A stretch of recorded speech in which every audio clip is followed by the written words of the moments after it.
It starts at government level, and the current government's policy is to build back better. And we now need to change that from a great slogan to actual delivery.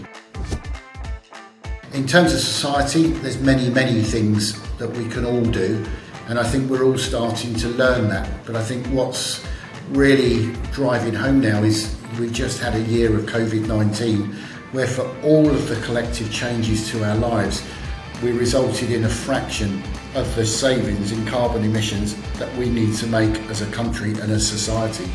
So I think people need to start to realise, and government needs to help with this, as to the level and the impact of the changes that we need to make in our lives.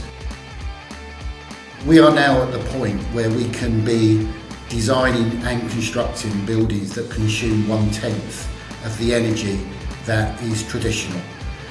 The challenges are skills and the right behaviours in the building industry to deliver those buildings. We are just going through that digital transformation, and that will help us to construct and analyse far more efficient buildings. Users need to be more demanding. I think it's interesting that many of corporate funders are now asking that their assets that are to be built are sustainable. The funders have now worked out that in order to have an asset of a serious life expectancy, they need to be demanding that the designs are carefully thought through, they are efficient, and that they are future-proofed. And so people are demanding more of modern buildings, and that's actually right and appropriate.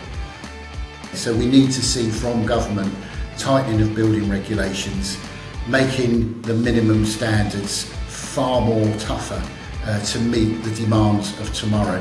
At the moment, there's too many regulations that can be worked around, and acceptance of poor standards across the construction industry. That has to change.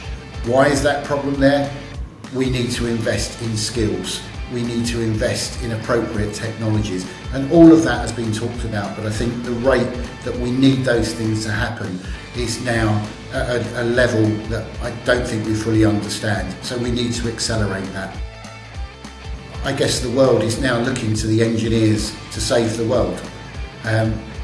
It's our time. We've really got to act, and act quickly. So as engineers, we need to be given a far clearer voice to be able to talk to the everyday people, to help them understand some of the problems that we've got, some of the issues that we're experiencing, and allow us to point people in the right direction, so that we can make changes at government level, at local community level, and make sure that the money that's being spent on construction is being wisely invested, and that the end users are getting real good value for money for future-proofed assets that take us into the future, that achieve carbon zero way before 2050. 2050 is too late.